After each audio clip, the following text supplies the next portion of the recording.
You are about to enter Chuck versus the podcast, the place for people who love Chuck and the people who work on Chuck. The only show that takes you behind the scenes with the stars. Yvonne Strahovski. Zachary Levi. Joshua Gomez. Ryan McParland. Adam Balda. Sarah Lancaster. Contests. We are giving away a Chuck press kit. The directors. Jason Hensley. Norman Buckley. The guest stars. Steve Austin. Kristen Group. Conventions. Lights come up, and here comes Jester out on stage. Set visits. This is the guy right here. And much more. Are you ready?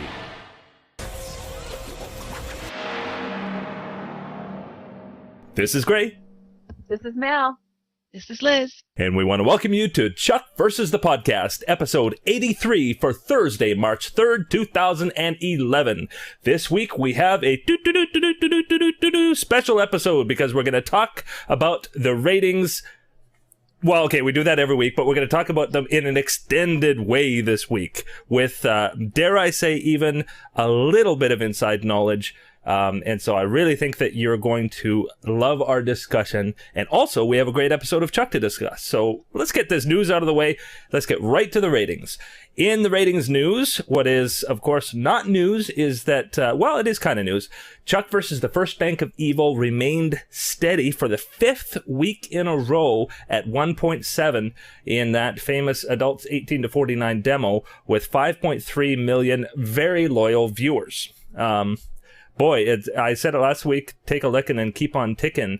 These 5.3 million viewers are glued to their TVs every Monday night at 8 o'clock, and that is awesome. They don't budge. They don't budge for Valentine's Day. They don't budge for inclement weather.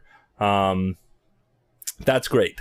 However, 1.7 is still not where we'd like to be, and we'll talk about that in more detail in just a little bit. But we do want to remind you our slogan that we've been talking about is stand up and be counted. This is particularly if you're in the United States. If you're not a Nielsen family, but you want your viewership to count toward Chuck's ratings, you can join Reward TV at rewardtv.com, then log in and answer a short questionnaire about the episode and the commercials that aired during the episode. Reward TV is a Nielsen outlet, and the information they gather is reported back to the networks. And just as we said last week, it's not part of the initial ratings that come out on Tuesday, but the information does go to NBC, and NBC does care about this kind of information.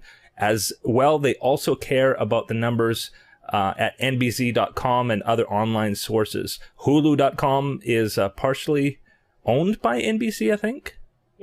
Yep. So for now. For now, yeah.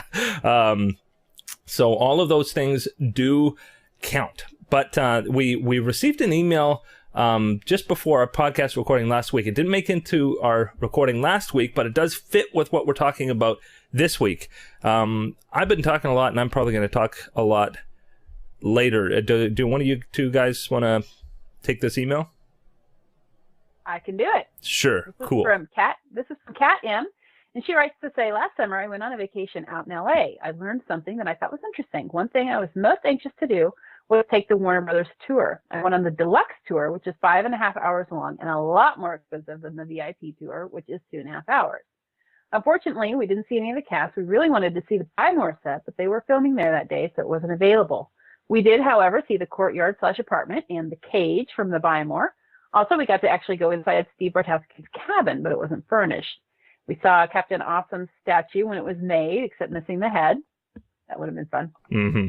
Our tour guide, Dean, was really knowledgeable and has worked around the WB lot for many years. And one thing that I thought was very interesting was the topic of product placement.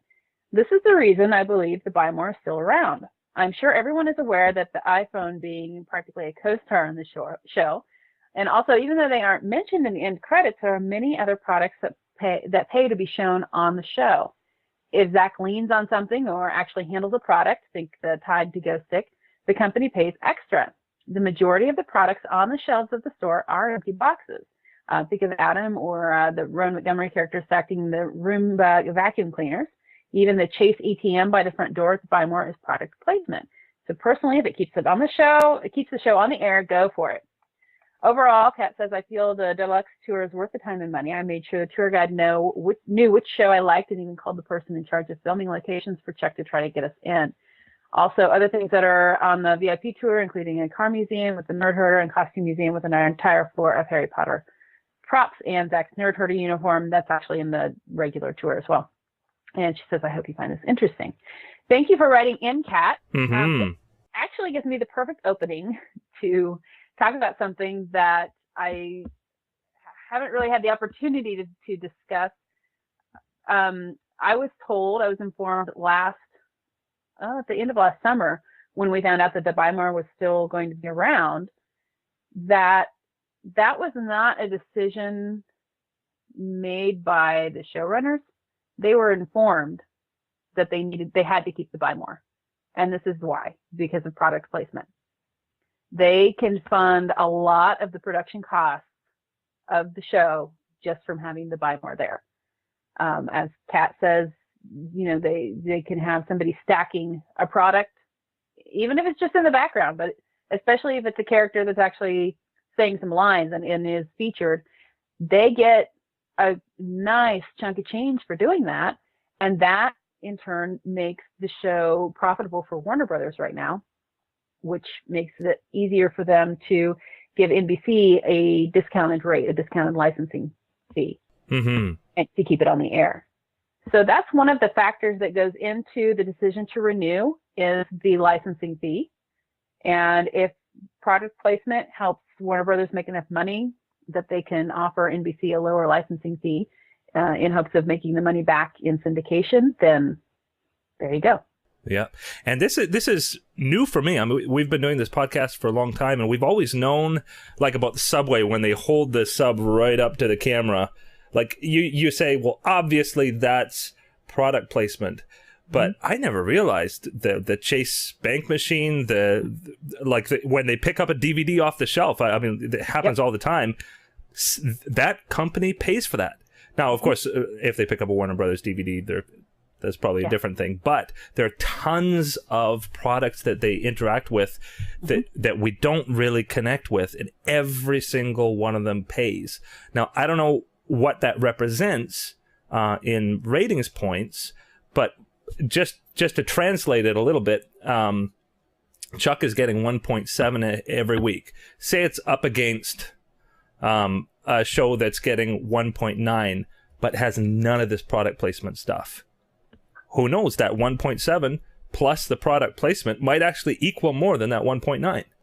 So that's part of the way that the studio and the network look at the dollars and cents of renewal.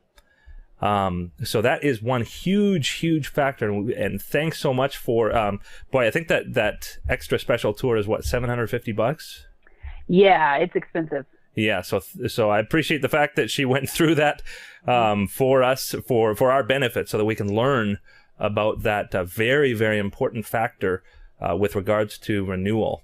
I did want to discuss syndication again, because I think syndication is something that's not well understood by a lot of people. Hence, we continue to get a lot of questions on Twitter and other places about syndication and why. Just a little refresher is that, as most of us know, Chuck is actually produced by Warner Brothers, and then Warner Brothers charges NBC a licensing fee to be able to air it on their network. So NBC essentially buys Chuck from Warner Brothers. Warner Brothers, because they produce it, they typically get a lot of the advertising, like the DVD sales and things like that are all Warner Brothers. So that's why a lot of people have said that it's not as likely for a show to be renewed if it's not produced by the same network. Say, for instance, Heroes, as an example, was produced by NBC and it was aired on NBC. And so they had a lot more vested interest in that particular show. But there are a couple of huge factors that do come in play. And that's that Warner Brothers, when they have enough dollars and cents, they can offer Chuck very cheaply to NBC.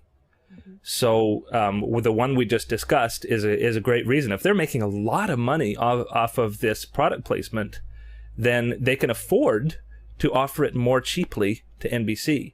As well, syndication basically means that once they hit a certain number of episodes, which will happen during the 5th season, they can package all of those episodes together and they can resell them all over again. Warner Brothers can resell them all over again to other networks. So NBC gets the first run, and then Warner Brothers can sell it and get a whole pile more money from another network to air it in syndication Monday to Friday or weekly throughout the year, however they want to air it.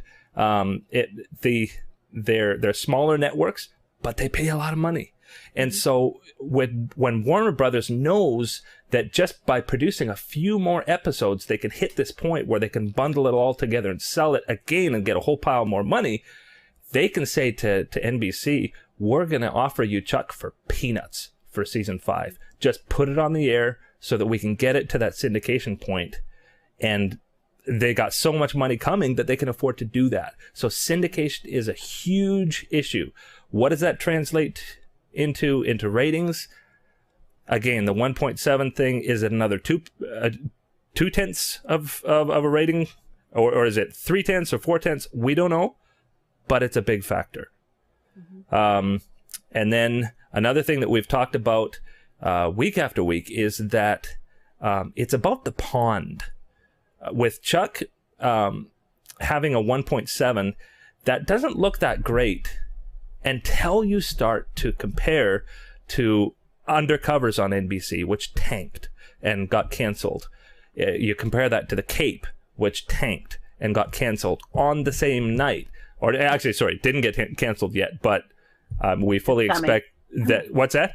It's coming. It's coming. I mean, it went down to what? It was it down to 1.1, and that's right next to Chuck. In other words, the same night, you'd expect that viewers would be fairly similar between those two time slots. They just left NBC when Cape came on the air. So